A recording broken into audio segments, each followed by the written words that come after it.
Nakakaloka nga today kasi itong pack members natin nakapasok dito sa loob.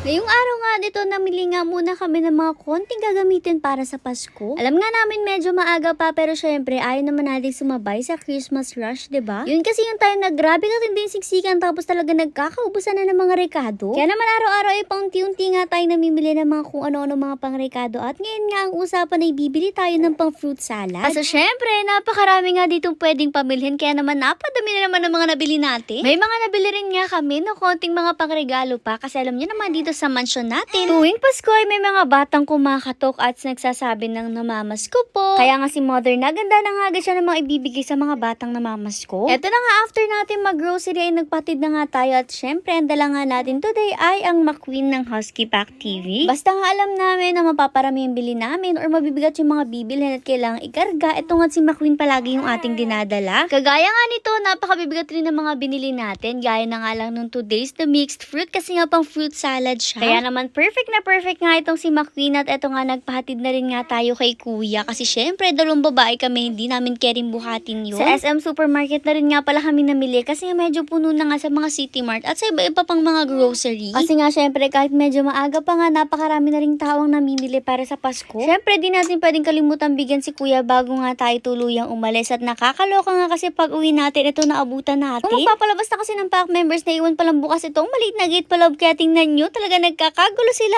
lalo na dito sa mga pusa. Lahat nga talaga ng mga meals natin ay napunta dito sa loob tapos tingnan nyo talaga inaamoy-amoy nila yung cage ng pusa. Syempre naman dun nga sila unang pupunta. Tingnan nyo hirap na hirap nga rin si Kuya Sermer nyo pagkuha sa mga to. Isa-isa ba naman kasi niya hinuhuli tapos inililiban nga syempre ay nila magpahuli kasi tuwang-tuwa pa nga sila dito sa loob. Ito ang buhat ni Kuya Sermer na si Robin. Tingnan nyo talagang sa CR niya pa ay nakuha tapos si Juno nga nang galing pa sa loob ng kwarto ng kanyang Kuya Jomar. O diba grabe talaga ang mga kalokohan ng mga to. Buti na lang talaga at habang nandito sila sa loob ay tulog ang mga puppies at nung time nga na lumabas ng isang puppy ay si Kuya Das na nga lang yung andito sa labas at inuhuli na rin ni Kuya Sermer. Sabi ko nga Diyos ko, napakagrabe, siguradong kawawa nga itong mga puppies natin kung sakasakaling na nagising sila at sinagsilabasan. Nung nasa loob pa itong ating pack members kasi alam nyo naman na mga males medyo dominant nga talaga sila. Siguradong hindi nila maiwasang ngat-ngat-ngatin itong mga puppies na to. Diyos ko, kawawa, diba? Yung time kasi na nasa loob itong ating pack members ay tulog nga itong ating mga puppies at di nga sila nagising sa kaguluhan. Thank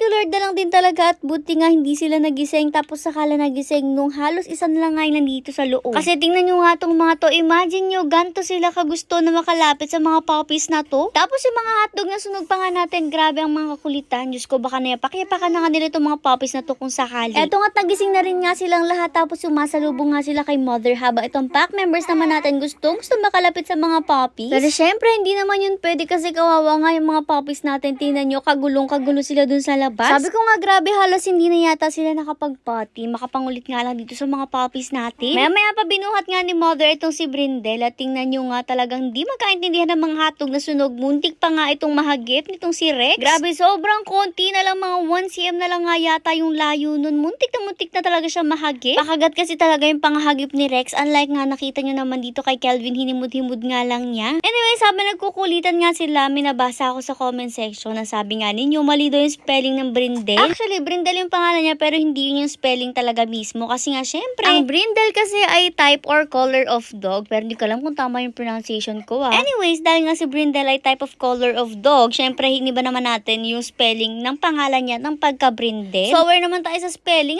iniba lang nga talaga natin since naging pangalan na nga siya. Balik nga tayo sa video kasi nanguukit na naman nga si mother sa mga puppies natin kasi tingnan nyo, alam naman ni mother na takot ito mga puppies dito sa ating pack members pero talagang pinipilit niyang ilapit. Babang-baba tuloy ang tenga ng mga puppies na to kasi nga takot nga sila sa ating pack members. Kahit nga hawak-hawak na siya ni mother, talaga nagpupimiglas nga siya kasi ayaw nga niyang mapalapit kahit konti kasi sino ba nang may gusto mapalapit sa mga to? Grabe naman para mga halimaw kasi hindi magkaintindihan tapos kagulong-kagulo sila. Halos magkapalit-palit na nga sila ng mukha kasi tingnan nyo talaga magkakalapit na nga sila ng face, makakita nga lang ng mga puppy na yan. Tingnan nyo naman itong si Hercules talaga sipit nga dito sa gilid ng sasakyan. Anyways, kung nagtataka nga kayo kung bakit andito pa rin sasakyan sa kanilang off-leash area, yun po ay dahil hindi na nga mabuhay ang sasakyan na ito. Ipapagawa pa nga po natin kaya naman hindi siya nailabas. So, ang ginawa nga nila, tinakpan na lang nga nila yan para hindi siya ma-scratch-scratch ng ating pack members. Kasi alam nyo naman itong pack members natin, pagkakaguluhan nila kung ano man yung bago sa paningin nila. At dito nga sa sasakyan kahit nga may cover na siya, ay sinasaway pa rin nga sila kapag umaakyat sila doon. Iba-iba pa pa nga itong ating mga pack members na male kasi nga medyo behave pa nga sila at di masyado umaakyat. Pero yung mga female natin ay ang gagrabe. Anyways, dito naman tayo kay Hercules. Inaasar-asar nga siya ni Mother dito. Kasi nga yung kamay ni Mother amoy poppies siya. Kaya naman itong si Hercules kung saan nga ilagay ni Mother ang kamay niya ay hinahabol niyang matindi. Kasi nga syempre gusto niyang amuyin ang amoy ng mga poppies. Maya-maya pa nang gigil na nga si Mother dito kay Hercules.